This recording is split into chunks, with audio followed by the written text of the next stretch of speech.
tout est accompli. Deuxième. On pourrait penser communément que la connexion intégrale est un bienfait, puisqu'elle rapproche des individus de par la planète qui sont éloignés. Elle réalise, au fond, pour le meilleur, la technique. Mais en un sens, s'il y a une photographie célèbre qui montre peut-être un aspect métaphysiquement plus diabolique, je dirais, de cette virtualisation de tous les étangs. C'est une photographie qui montre Zuckerberg, le fondateur de Facebook, arrivant dans un congrès entouré de personnes qui sont assises, donc les spectateurs, et qui ont le visage bouché par des lunettes de réalité virtuelle. Et il se trouve qu'ils sont en train de voir à travers ces lunettes virtuelles l'arrivée de Zuckerberg qui nous est donnée dans cette photographie. Et outre le fait que le maître caché au fond de ce monde virtuel semble exhiber ce jour-là l'un de ces hommes de paille interchangeables, Zuckerberg en l'occurrence, ça nous renvoie à une situation d'asservissement extrême où les êtres humains, avec leurs prothèses, n'ont plus accès que très indirectement à la réalité qui semble les contrôler elle-même. On pense évidemment à la caverne, au mythe de la caverne de Platon. Et au fond, la distance, s'est mise à régner. Le règne, c'est Heidegger qui disait ça. Je vais reprendre là. Au fond, ce à quoi on assiste, c'est au règne du sans-distance. C'est Heidegger qui disait ça. Le sans-distance s'est mis à régner. L'espèce d'empathie de l'instantanéité intégrale accouche de quelque chose qui est une nouvelle domination.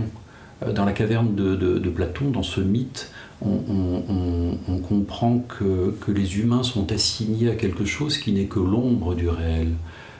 Ils sont kidnappés, là aussi, par des reflets. Et voilà l'entrée dans ce que la cybernétique a suscité comme amélioration de l'empathie, des rapports. En fait, se révèle une reconstitution aggravée de la caverne, de la grotte même. Au fond, on pourrait relire le mythe de la caverne de Platon. Qu'est-ce que ça raconte, au fond ? Dans le mythe de la caverne, les gens sont enchaînés face à un mur sur lequel on projette des ombres, effectivement. Et eux-mêmes, à force de regarder ces ombres, d'avoir été engendrés au milieu de ces ombres, deviennent d'une certaine façon des ombres. L'hypothèse un peu loufoque que fait Platon, c'est qu'un dieu arriverait à libérer un de ses prisonniers. Le prisonnier, effectivement libéré, constate qu'il est la proie d'un dispositif.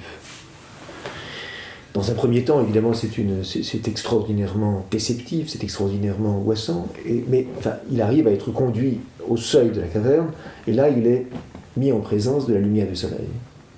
C'est l'une des choses les plus terribles, c'est-à-dire qu'il doit s'accommoder à la lumière du soleil, qui est une métaphore de la lumière de la vérité. Il doit métaboliser la vérité, il doit métaboliser cette lumière. C'est une énorme souffrance pour lui. Mais il y arrive. Donc on lui suppose des qualités spirituelles immenses.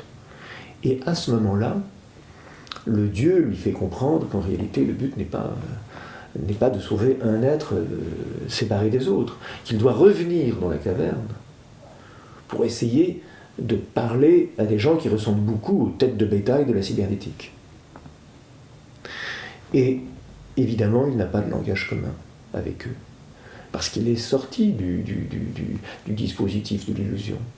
Et la difficulté, ça va être pour lui d'arriver, non seulement de capturer l'attention de ces gens qui finalement se croient plus ou moins satisfaits en regardant des ombres errantes se projeter contre un mur, même si au terme d'un certain, même si au bout d'un certain temps, il y a aussi chez eux une frustration.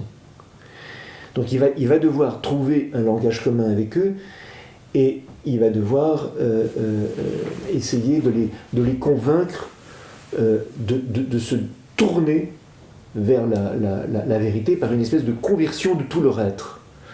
Et c'est vrai que cette possibilité, dans le mythe de Platon, apparaît problématique, puisqu'à l'arrivée, les prisonniers le tuent. Et ce que raconte le mythe de la caverne, c'est rien moins que la mise à mort du maître de Platon lui-même, Socrate, par les Athéniens. Donc c'est un peu la position dans laquelle seraient des gens qui choisiraient de produire un écart par rapport au dispositif. C'est-à-dire qu'ils choisiraient, pour des raisons d'ailleurs qui ont trait à leur biographie, qui ont trait à leur personnalité propre, à leur idiosyncrasie, ils choisiraient de ne pas rester enfermés dans le dispositif cybernétique. De produire un écart, de ne pas être non plus la proie du discours des temps modernes. Parce que le discours des temps modernes continue à être proféré dans le cadre du règne de la cybernétique. La cybernétique règne, mais le discours qui continue à s'échanger reste dominé, jusqu'à un certain point, par les valeurs des temps modernes.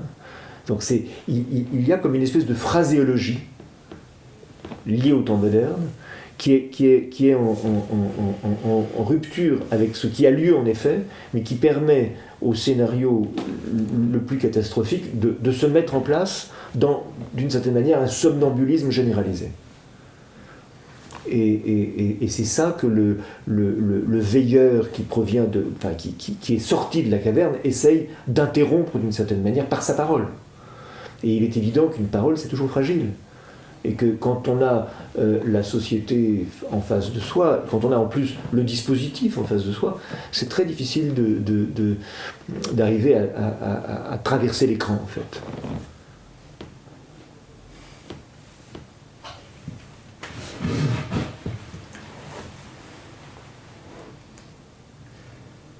Pour reprendre le mythe de la caverne, la situation s'est encore aggravée, je dirais, aujourd'hui, puisque lorsque Platon parlait, les ombres que les prisonniers de la caverne voyaient, il les référait à la réalité de tous les jours, celle qu'on partage. Or, à travers la réalité virtuelle, ce sont les ombres qui projettent désormais d'autres ombres. Donc la situation d'aliénation est d'autant plus grave, elle n'a jamais été aussi accrue. Et d'une certaine manière, on peut poser aussi l'expérience de libération en allant vers un maximum. Peut-être que la libération que Platon proposait, l'expérience de la vérité, la lumière de la vérité que le prisonnier voit lorsqu'il sort de la caverne, elle est à mettre en rapport avec ce surplus de perdition qui nous guette et qui nous lie aujourd'hui. Alors je reviens là peut-être pour faire comprendre ce surplus de salut, en fait, ce qui nous appelle, à l'opposition marquée entre, d'un côté, l'impossible, et de l'autre côté,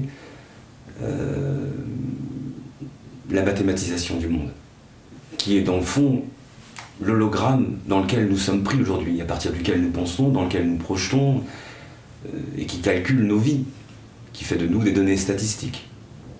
D'un côté, donc, l'impossible, fondé sur la résurrection du Christ, de l'autre côté, cet hologramme mathématique. Or, il y a une phrase qui est assez intéressante, lorsque dans les évangiles, lorsque le ressuscité apparaît à ses disciples, qui l'ont laissé pour mort, pour eux tout est abandonné, il n'y a plus aucun espoir, il parle aux femmes auxquelles il apparaît en premier, avant les disciples, et il leur dit « Je vous précède en Galilée ». Alors on l'a vu, Galilée ça veut dire le cercle, et pour les juifs, dans le milieu juif dans lequel ça se déploie, c'est même un lieu d'impureté, c'est un lieu de mélange, où les juifs et les non-juifs vivent ensemble. Donc qu'est-ce que ça peut vouloir dire ? Je vous précède en Galilée. Eh bien tout simplement que, au cœur de l'enfermement circulaire, en fait, à travers le fait que, par la résurrection, la vie est surgie depuis la mort, le Messie d'Israël, le Christ, a opéré une brèche. Et qu'étant lui-même la parole dans laquelle le monde advient, à travers la parole, nous pouvons nous ouvrir à cette brèche. On parlait tout à l'heure de sortir de la caverne, de porter une parole, d'avoir la possibilité de faire un pas de côté par rapport au dispositif. Et ce pas de côté, ce n'est pas nécessairement une position sociale, ce n'est pas nécessairement une revendication.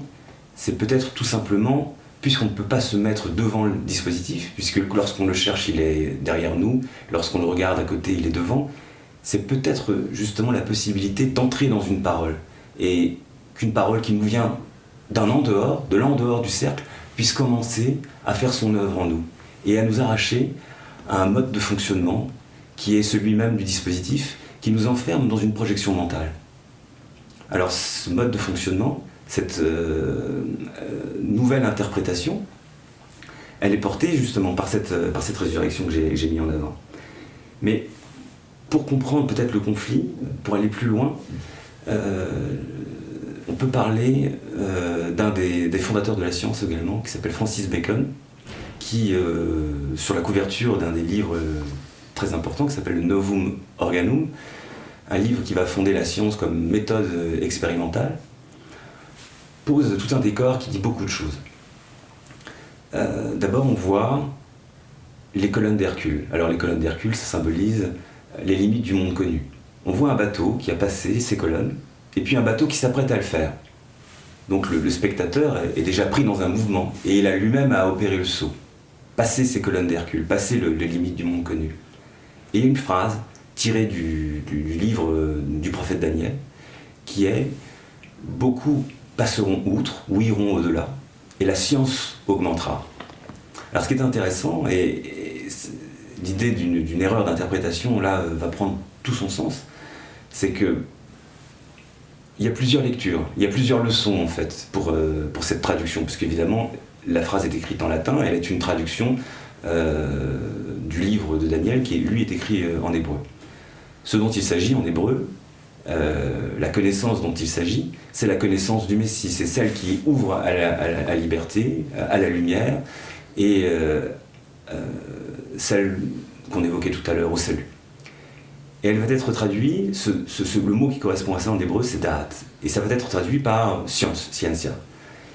Mais dans la traduction de la Septante, c'est-à-dire une traduction de la Bible hébraïque en grec, près de 3 siècles avant la naissance du Christ, on a une leçon étrange. On ne traduit pas par science, mais on traduit par iniquité. Donc il y aurait cette possibilité que par le fait de passer outre, ce ne soit pas la science qui augmente, mais l'iniquité, ou que la science augmentant, l'iniquité augmente.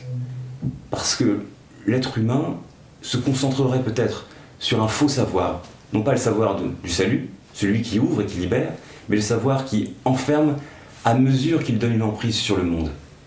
Et d'un côté, on aura donc ce savoir qui se déploie en dispositif, et ce savoir de l'autre qui s'ouvre en salut possible pour celui qui en accueille la parole. Donc faire ce pas de côté, c'est s'ouvrir à la possibilité d'une parole en soi qui ne soit pas pris dans le cercle du dispositif. Et ça, c'est une bonne nouvelle, puisque étant chacun de nous des êtres parlants, nous sommes capables d'accueillir cette parole. Mais l'homme à la pancarte qui, lui, écrit « on m'a tout volé », peut-être que c'est cette parole-là qu'on lui a prise. Peut-être que c'est cette parole-là que nous, on nous a volée, et qu'on ne veut pas nous restituer.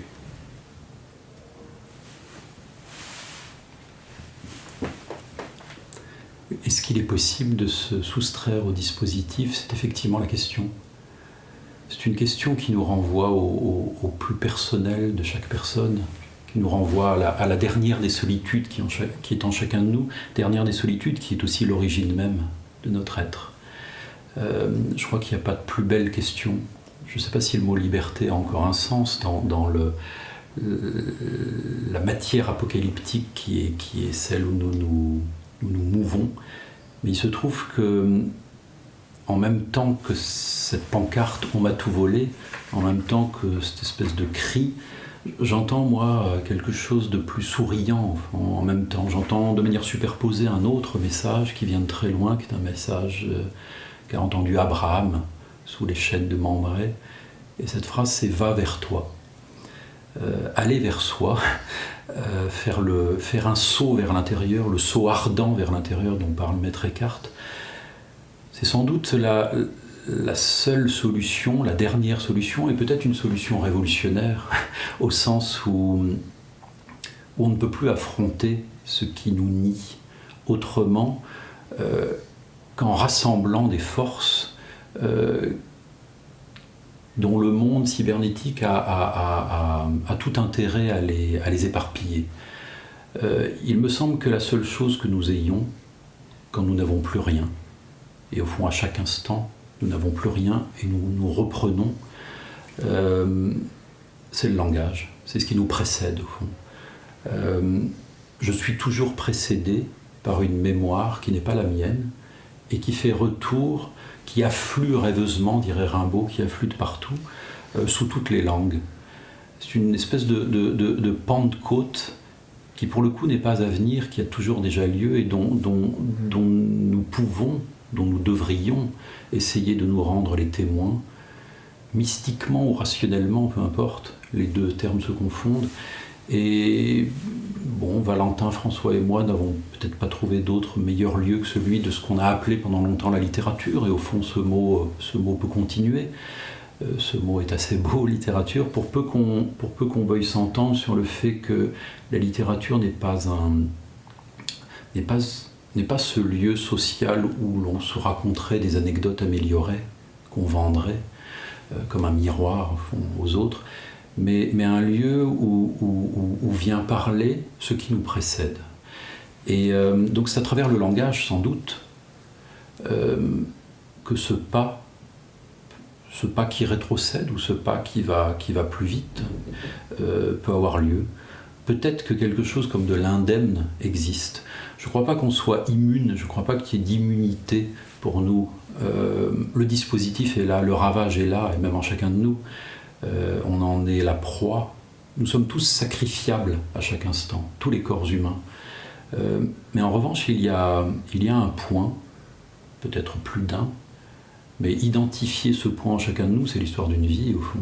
Et il y a un point où la société n'a pas prise, où elle n'aura jamais prise. Il y a un point irréductible. Ce point est à la fois très sauvage et très doux. Et encore une fois, c'est le lieu où ruisselle toute la mémoire du monde. C'est le lieu où les évangiles viennent se parler à travers nous. C'est le lieu où l'histoire de la philosophie elle-même peut se donner, sa donation coule de source, pour peu qu'on arrive à ne pas en être non plus prisonnier. Et voilà cet indemne, ce point qui étymologiquement est non damné, qui échappe à l'enfer, qui échappe à la programmation, je pense que c'est la seule éthique.